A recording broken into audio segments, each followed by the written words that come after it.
Hey, what's up?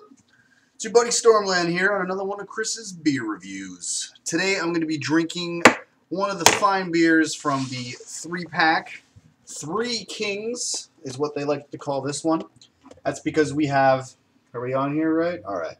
We have the following.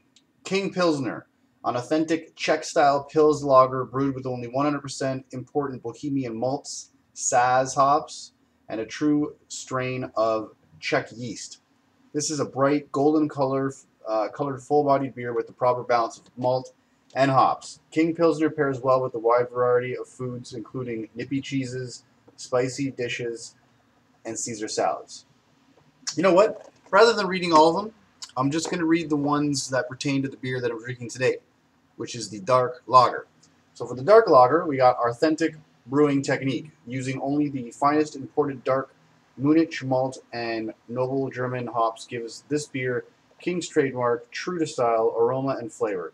King Dark Lager is a red-brown in color with a thick, creamy head and a rich palate. Dark Lager pairs well with the barbecue pork and burgers and lamb.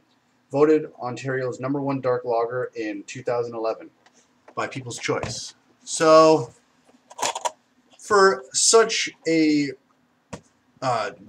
I guess you should say dominant dark lager. Here, I'm opening it up for you. That's how you open that. And then you open it like this.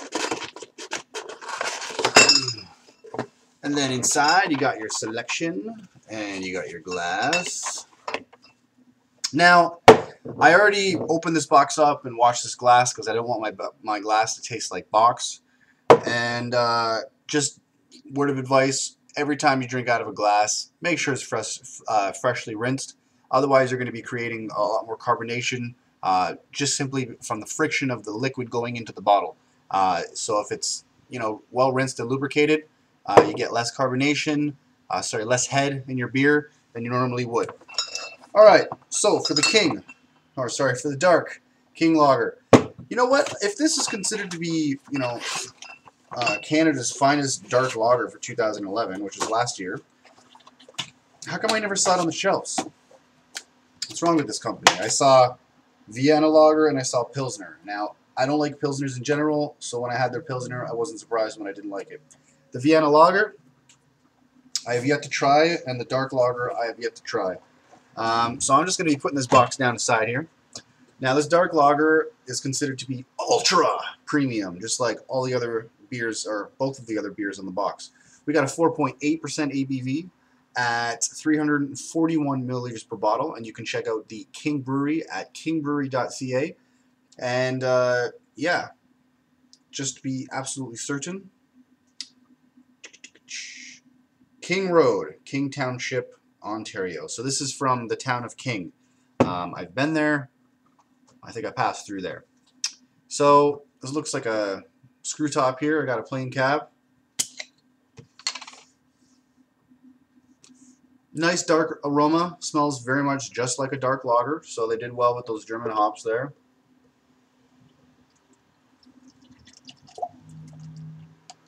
I could pour it a little unprofessionally if I'd like, because this has been outside in the cold. It is February. I got a 2-finger head here, maybe 1 1.25 head. Off-white. Because of this light here, it's really difficult to tell, but it's not actually that white. It's actually a little bit more of that color, so to speak, almost like a off-white. Too light to be caramelized. We have small bubbles, medium bubbles, no large bubbles, 1 large bubble. And just like it says, very dark color with almost black with a red, dark amber color leading its way down. Now, if people are wondering why the top of the liquid is darker, it's because the head of the beer is taking away from the light rays that are going through. So if there was no head in this beer, you would see this red color throughout. Oozes dark lager and aroma.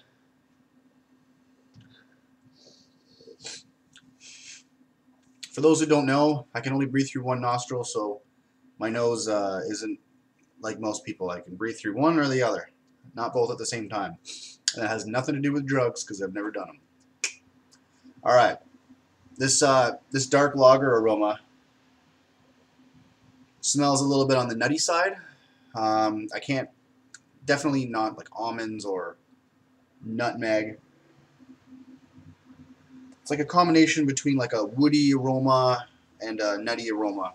Sometimes I get this mixed up with earthy, but that is definitely not the case in this circumstance.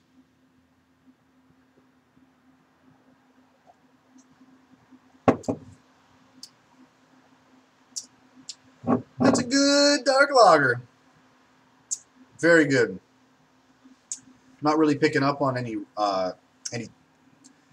dark lager qualities like, sorry, any typical dark lager qualities like a roastedness. It's just the flavor is sticking with the nose, okay? And my weak nose was picking up on nuttiness and woodiness.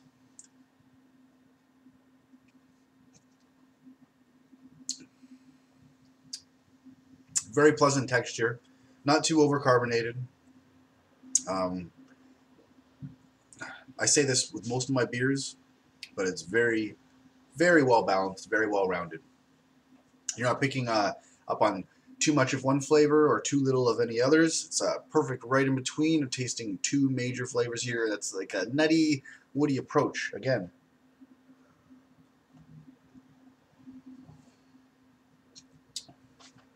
You know, if you play around with it in your cheeks a little bit, it actually brings out the flavor more, and the flavors become a little bit more robust.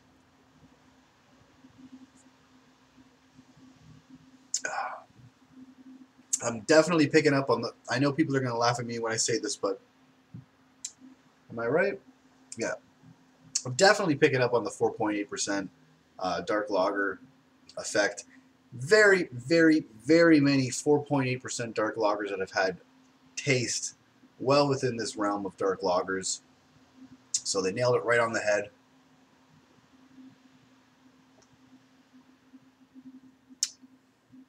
No complaints.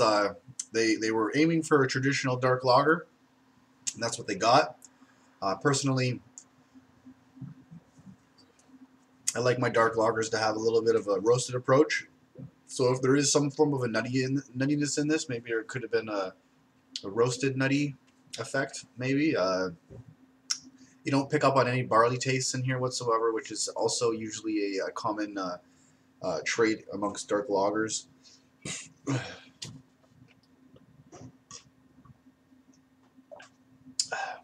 That's it, people.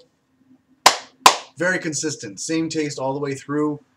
No change, no difference whatsoever. So this is definitely a great stand-up dark lager.